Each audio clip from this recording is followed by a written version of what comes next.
Hello बच्चा party, क्या हाल चाल। उम्मीद है आप लोग स्वस्थ होंगे, मस्त होंगे और तंदुरुस्त होंगे। मैं फिर से स्वागत करता हूं आप लोग को अपने YouTube चैनल ओबरॉय कॉन्सेप्ट में। बच्चों, आज आपको एक मजेदार चीज सिखाएंगे, समझाएंगे और बताएंगे। ठीक है, तो इस वीडियो को अंत तक जरूर देखना ताकि आज आप इस वीडियो को अच्छे से समझ पाओगे। ठीक है, चलिए स्टार्ट करते हैं बिना देरी किए हुए आज का मजेदार टॉपिक, पुरुषों का नर जनन तंत्र। वैसे इस टॉपिक को लेकर सभी के माइंड में बहुत ज़्यादा खिचड़ी पका रहता है। आज खिचड़ी को जो है ना, आज पकौड़ी बनाएंगे, टेंशन मत लो। तो चलिए बिना बकवास किए हुए टॉपिक को आगे बढ़ाते हैं और इस पूरे डायग्राम को समझते हैं। ठीक है, तो चलिए मजेदार से समझेंगे। आइए,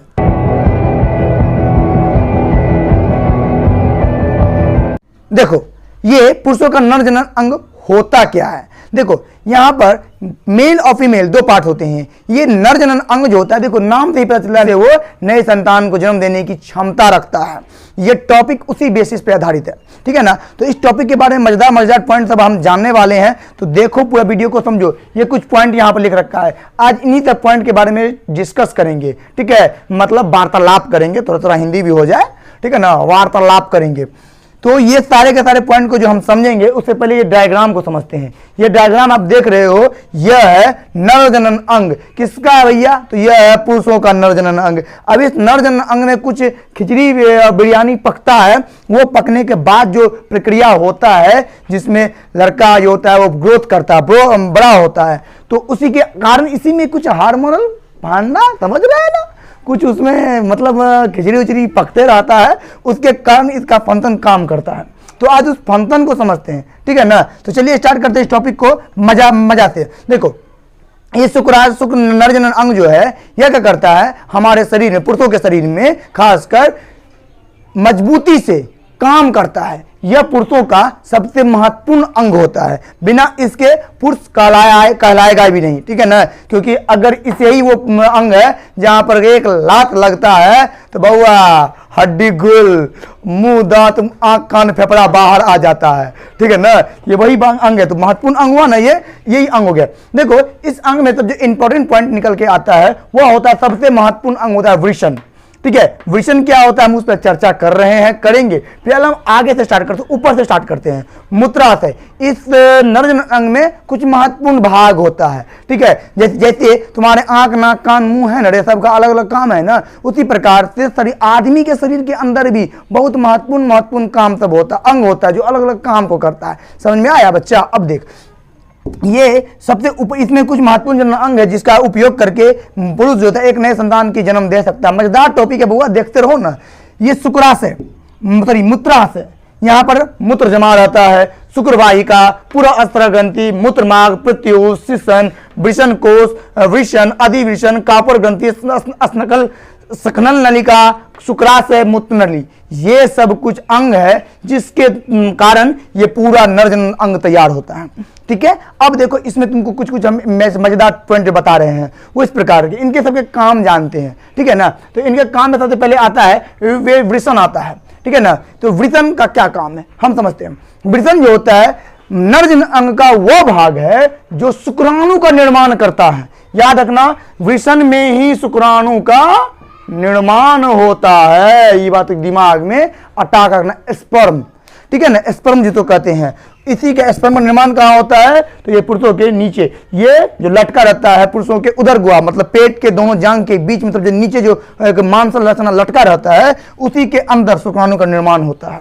ठीक है, ये वृषण जो होता है एक जोड़ा अर्थात दूगो पाया, एक पुरुष में यह दूगो पाया जाता है, एक जोड़ा के आकार में। ठीक है ना, मतलब दूगो की संख्या में ही पाया जाता है। ठीक है, इसी के अंदर शुक्राणु का निर्माण होता है। अब इसी में जो जुड़ा होता है उसी को बोलते हैं क्या चीज?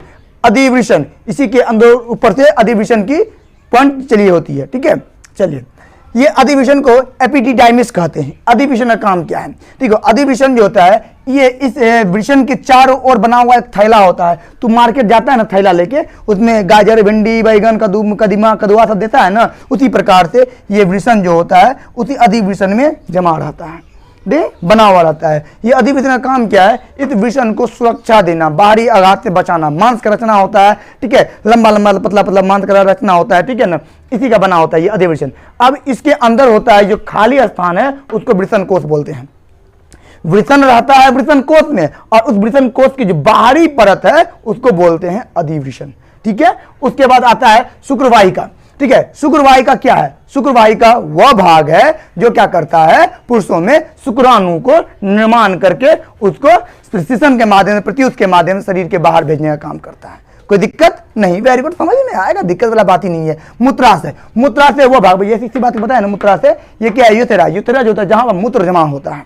ठीक है ना, ये वह भाग है जहां पर मूत्र जो होता है वो जमा रहता है। ठीक है, और समय समय पर जब एक्स्ट्रा प्रेशर होता है तो ये मूत्राशय जो है, मतलब कि लोड की वजह से ये मूत्राशय फिर बाहर निकल जाता है। क्लियर, बहुत इजी है। उसके बाद आता है शुक्राशय। शुक्राशय कौन सा भाग? बाबू शुक्राशय वह भाग है जहां पर शुक्राणु जो होता है तैयार होके जमा रहता है। ये शुक्राशय वो भाग है जहां पर शुक्राणु जो होता है निर्माण हो के बन के उस जगह पर स्टोर रहता है। क्लियर, आगे बढ़ते हैं। ये स्नखन नलिका क्या है? Injection duet. इंजेक्शन ड्यूट वो है, ये देखो देख रहा है इंजेक्शन ड्यूट, ये वो ड्यूट है जहां से जब वृषण में अंडा, मतलब कि वृषण की जगह पर जब शुक्राणु का निर्माण होता है तो ये इसी के माध्यम से होते हुए ये कहां पहुंचता है? बाहर निकालने का रास्ता तैयार करता है ना। तो इसी को बोलते हैं इंजेक्शन ड्यूट बोलते हैं। मूत्रमार्ग, मूत्रमार्ग जो होता है ये जो पूरा का पूरा पार्ट होता है ये दो भाग में बटा होता है। एक होता है पुरास्त्र ग्रंथि और एक होता है काउपर ग्रंथि। पुरास्त्र ग्रंथि क्या है और काउपर ग्रंथि क्या है? पुरास्त्र ग्रंथि ना मूत्रमार्ग का जो पार्ट है ये दो भाग में बटा हुआ है। कौन कौन बुआ रे? पुरास्त्र ग्रंथि और काउपर ग्रंथि। तो पुरास्त्र ग्रंथि को समझते हैं, काउपर ग्रंथि को समझते हैं, पहले आगे देते हैं। उसके बाद का पॉइंट निकल के आता है श्वसन। श्वसन क्या होता है? यह वह भाग है, यह भी दो भाग में बटा होता है। श्वसन ये वह भाग है जहां से मूत्र मतलब पेशाब और शुक्राणु दोनों बाहर की ओर निकलता है। उसके बाद आता है नर युग्मक। अब इस शुक्राणु जो होता है उसी को नर युग्मक कहा जाता है। इसी नर युग्मक के कारण जो होता है एक संतान की उत्पत्ति होती है, जन्म होती है। कोई दिक्कत? Very good. नहीं, चलिए अब इन सबको डिटेल्स में समझते हैं।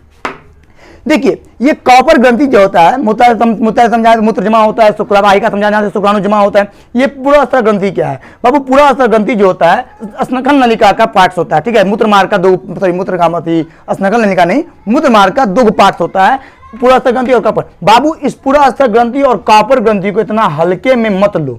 ये दोनों अगर नहीं रहेगा तो पुरुषों के शरीर के अंदर शुक्राणु का निर्माण होकर एक नए संतान की उत्पत्ति कर देना बहुआई कनो बच्चा का खेल न है। इसीलिए ना ये जो तैयार होता है और शुक्राणु का निर्माण होता है वो वयस्क होने के बाद होता है, ना कि किसी छोटे से बच्चे को होता है। ठीक है ना। तो इसकी उम्र कितनी होती है? इसका जो उम्र होता है वह होता है 12 साल से ज्यादा। जो लड़का अगर 12 साल से ज्यादा होता है उसी के अंदर स्पर्म डेवलप हो सकता है। ठीक है ना। इसका सीधा साधारण एग्जाम्पल, अगर स्पर्म उसके अंदर डेवलप हो रहा है तो उसका सीधा सा एग्जाम्पल है उसका दाढ़ी बाल ये सब अगर जितना ज्यादा आएगा तो उसके अंदर स्पर्म की मात्रा उतना तगड़ी होगी। ठीक है ना। दाढ़ी जितनी अच्छी आएगी, बाल जितनी अच्छी आएगी, ये सब आप एग्जाम्पल ग्रुप में है। ठीक है ना, समझने के लिए। तो उसके अंदर स्पर्म की मात्रा उतनी ज्यादा होती है और वह संतान को जन्म देने के लिए ज्यादा सक्षम हो सकता है। ठीक है ना। तो ऐसे भी तुम देख के भी तुम क्या बोलते हैं अनुमान लगा सकते हो किसी को, हाँ, मतलब हाव भाव भी उसके देख के भी तुम समझ सकते हो कि उसके अंदर संतान को जन्म देने की क्षमता है अथवा नहीं, वो संतान को जन्म दे सकता है या नहीं दे सकता है। तो ये तो इसमें दो पार्ट होता है, एक होता है पुरास्त्र ग्रंथि और एक काउपर ग्रंथि। ये भाग जो है मूत्रमार्ग का है। देखो बच्चा, ये पुरास्त्र ग्रंथि क्या है? पुरास्त्र ग्रंथि यहाँ पर जो पार्ट है ये वो पार्ट है जहां से क्या करता है, ये जो वृषण से जो स्पर्म शुक्राणु निकल के आता है यह वो भाग क्या करता है? छांटता है। यह क्या करता है? बॉडीगार्ड का काम करता है। जिस प्रकार से मूत्र और शुक्राणु मतलब दोनों अगर आपस में आएगा तो बाबू शुक्राणु को मूत्र जो है पेशाब वो नष्ट कर देगा। ठीक है ना, क्योंकि उसके अंदर हानिकारक यूरिन वगैरह तो पाया जाता है। ठीक है ना, तो वो क्या करता है? उसको नष्ट कर देता है। तो इसीलिए ये पुरास्त्र ग्रंथि क्या है? उसको काट के अलग कर देता है, मतलब बांट के अलग करता है। काट के कलेजा नहीं करता, दिखा देंगे वही, तो यहाँ पर काट के अलग कर देता है। तो यहाँ पर काट के अलग करता है। तो देख लो शुक्राशय में यहाँ से आता है, मतलब शुक्राशय में जाके शुक्राणु जमा हो जाता है। अब देखो ये क्या होता है, जब शारीरिक बदलाव आता है शरीर में, पुरुषों के शरीर में, ठीक है, शारीरिक बदलाव आने के बाद उसमें उसका शरीर जो मूत्रमार्ग पूर्ण विकसित हो जाता है, पूर्णतः विकसित हो जाता है, उसका हार्मोनल चेंज होता है। ठीक है ना। तो हार्मोनल जब चेंज होता है, टेस्टोस्टेरोन नामक हार्मोन बनता है। बताएंगे कहां बनता है, कैसे बनता है, इसके बारे में बताएंगे। सभी सब्र रखो, ठंड पाओ। ठीक है। जब इसका निर्माण यहाँ होने लगता है तो इस क्रम में यहाँ पर क्या होता है कि ये पुरास्त्र ग्रंथि जो शुक्राणु का निर्माण करता है उसके बाद ये क्या करता है? यहीं पर लाके रोक देता है। लेकिन जब पुरुषों में उसका हार्मोन डेवलप होता है, ठीक है, उसका क्या बोलते हैं, उसको उत्तेजित होता है। ठीक है ना। उत्तेजित करने का मतलब कि वो पूरा अग्रसर हो जाता है, ठीक है ना। यह शारीरिक संबंध बनाने के समय जब वो उत्तेजित हो जाता है तो ये शुक्राणु क्या करता है, इधर इस मार्ग से, ठीक है ना, जिसको स्नकल नलिका आप कहते हैं, उस मार्ग से होते हुए शुक्राणु को शीर्षण प्रत्युष के माध्यम से होते हुए बाहर निकालता है, ठीक है, मादा जनन अंग में डालता है, जिसके वजह से उन्हें संतान की उत्पत्ति होती है। Very good. अब देखो यहां पर जो आता है उसी से पहले यहां पर काउपर ग्रंथि होता है, जो अभी जस्ट बताया शीर्षण मूत्र मार्ग का दो भाग, एक यहाँ है ना पुरस्तर ग्रंथि और एक काउपर ग्रंथि। अब वो काउपर ग्रंथि जो होता है ये बहुत बढ़िया पॉइंट है। ये काउपर ग्रंथि क्या करता है, एक तो प्री सेमिनल फ्लूइड, ठीक है, जिसको पूर्व सेमिनल द्रव्य के नाम से जाना जाता है, ये क्या करता है, कॉपर ग्रंथि उस प्रकार के रस को, एंजाइम को, द्रव्य को निकालता है, जिसके वजह से देखो यही वो मार्ग है जहां से शुक्राणु भी निकलता है और मूत्र भी निकलता है। तो इन दोनों के दोनों अगर आपस में टकराएगा तो मर जाएगा, शुक्राणु का निर्माण नष्ट हो जाएगा। ये क्या करता है, प्री सेमिनल फ्लूइड निकालता है, जिसके वजह से इस पूरे मार्ग में जितने भी मूत्र के अंश होंगे, जितने भी अंश होंगे, उस सारे अंश को वो क्या करेगा, चिकना कर देता है, खराब कर देता है, मतलब नष्ट कर देता है। नष्ट कर दिया, उसके बाद शुक्राशय को आराम से, इस थैली को खोल के आराम से बाहर निकालता है। अगर ऐसा नहीं होगा तो अब सब के सब शुक्राणु मर जाएगा। तो इसलिए क्या करता है, आगे बढ़ने का काम करता है। अब देखोगे ये शुक्राणु, ये जो होता है ये कॉपर ग्रंथि जिस प्रकार के पूर्व सेमिनल फ्लूइड का निर्माण करता है, पूर्व सेमिनल फ्लूइड जो होता है यह एकदम व्हाइट रंग का, मतलब पानी के जैसा चिपचिपा सा पदार्थ होता है, ठीक है। ये क्या करता है, स्पर्म को, शुक्राणु को एक अलग सा सेंट भी प्रदान करता है, मतलब एक अलग सा सुगंध भी देता है, जिसकी वजह से शुक्राणु एक अलग प्रकार का, एक अलग गंध प्रकार का वो सेंट, मतलब कि सुगंध देता है, ठीक है ना। इसकी वजह से तो ये क्या करता है, जब शुक्राणु का निर्माण मादा जनन अंग के अंदर होता है, उसमें क्या करता है, यह अभी फिर से प्री सेमिनल फ्लूइड को निर्माण करके मादा जनन अंग में पहले जाता है, क्योंकि अगर वहां भी मूत्र का थोड़ा सा भी अंश बचा होगा तो पहले ये उसको खत्म कर देगा, ठीक है। उसके बाद तब तक वो शुक्राणु को निर्माण कर, शुक्राणु को फिर वापस ट्रांसफर कर देता है, यह प्रक्रिया होती है, ठीक है ना। तो इसी प्रक्रिया का काम जो होता है ये कॉपर ग्रंथि मिलके और पुरास्तर ग्रंथि मिल करता है। अब वो यही दो काम मेन होता है, ठीक है ना। और ये जो बाकी तुम देखो शुक्रबाई का ये 25 सेंटीमीटर लंबा होता है, इसके बाद में जान यहाँ से पूरा होते हुए घूम के यहाँ से पहुंचता है, तो ये 25 सेंटीमीटर लंबा होता है। उम्मीद है तुमको ये टॉपिक क्लियर हो रहा होगा, ज़्यादा फंडा नहीं है इसमें, ज़्यादा टॉपिक नहीं है। तुम लोग क्वेश्चन करते हो कि सर मूत्र मार्ग समझा दीजिए, जनन अंग समझा दीजिए। अभी भी एक स्टूडेंट का क्वेश्चन आया था, सर मादा जनन अंग को समझा दीजिए, नहीं समझ में आ रहा है, नर जनन अंग समझाइए। तो नर जनन अंग तो हो गया, मादा जनन अंग के हम टॉपिक वीडियो अगले में, कल या फिर अगले दिन देंगे, अगले क्लास में देंगे। फिलहाल हम ये समझ लेते हैं अच्छे से। चलिए उसके बाद हम समझते हैं ये वृषण के। अब वृषण के अंदर ये प्रकार बहुत सा प्रकार की कोशिका होती है, बहुत विभिन्न प्रकार की कोशिका होती है, और इसकी जो संख्या, उस कोशिका की जो संख्या होती है वो लगभग 750 से लगभग 1000 की संख्या में होती है। कहां पर, वृषण के अंदर 750 से 1000 कोशिका होती है। उसमें तो 2-4 कोशिका का हम नाम यहाँ पर तुमको डिवाइड कर बता रहे हैं, और वो बहुत ज्यादा महत्वपूर्ण है बच्चा, ठीक है ना। उसमें से एक कोशिका होती है सहटोली कोशिका। क्या नाम है बुआ उसका, सहटोली कोशिका। सहटोली कोशिका बाबू क्या होता है, यह वह भाग है जो शुक्राणु को पोषण देने का काम करती है, शुक्राणु को खाना खिलाती है। जो तुम खाना खाता है ना, तो तुम खाना मान लो खाना कैसे खाता है तुम बाबू, तुम एक सप्ताह में, मतलब कि जितना दिन भी तुम 32 केजी खाना खाएगा, 32 केजी खाना जो होता है वो तुम्हारा,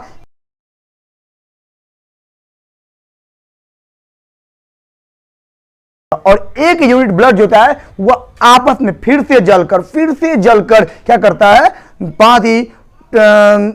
2 से 4 ml, ठीक है ना, 4 ml मिलीलीटर शुक्राणु का निर्माण करता है। तो सोचो कितना ज्यादा खाना जलने के बाद निर्माण करता है, 4 ml जाके निर्माण होता है। पर कुछ लड़के लोग क्या करते हैं, उसको बर्बाद कर देते हैं, ठीक है, मैस्टरबेट के द्वारा उसको बर्बाद करते हैं। ये तरीका सही नहीं है बाबू। ये बहुत पुरुषों के शरीर का ये सबसे महत्वपूर्ण भाग है, इसके बिना पुरुषों का जिंदा रहना संभव नहीं है, और इसी को कुछ पुरुष बर्बाद करते हैं, वो गलत तरीका है, ठीक है। मैस्टरबेट के हस्त मैथुन जिसको करते हैं उसके माध्यम से ये बर्बाद कर देते हैं, ये तरीका एकदम गलत है, ठीक है। तो देखिए, तो ये जो कोशिका हो गया, इसमें 2-4 कोशिका के बारे में बता रहे हैं। वृषण के अंदर लगभग 750 से 1000 कोशिका होती है। तो उसमें से 2-4 कोशिका का नाम तुमको समझा देते हैं। पहला है सहटोली कोशिका के नाम से जाना जाता है। यह कोशिका वह कोशिका है जो पुरुषों को खाना, मतलब पुरुषों के शुक्राणु को पोषण देने का काम करती है। उसके बाद तो कोशिका का नाम आता है नरजन कोशिका।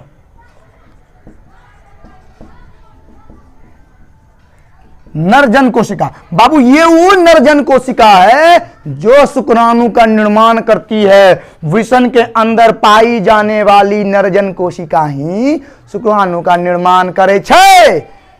आया बात समझ में ना। चलो आगे बढ़ते हैं। तो नरजन कोशिका का काम क्या है? क्या है नरजन कोशिका का काम? तो सर नरजन कोशिका का काम जो है शुक्राणु को निर्माण करना। तुमसे क्वेश्चन करेगा बाबू कि शुक्राणु का निर्माण नरजनन अंग में कहां होता है? तुम बोलेगा सर वृषण में होता है।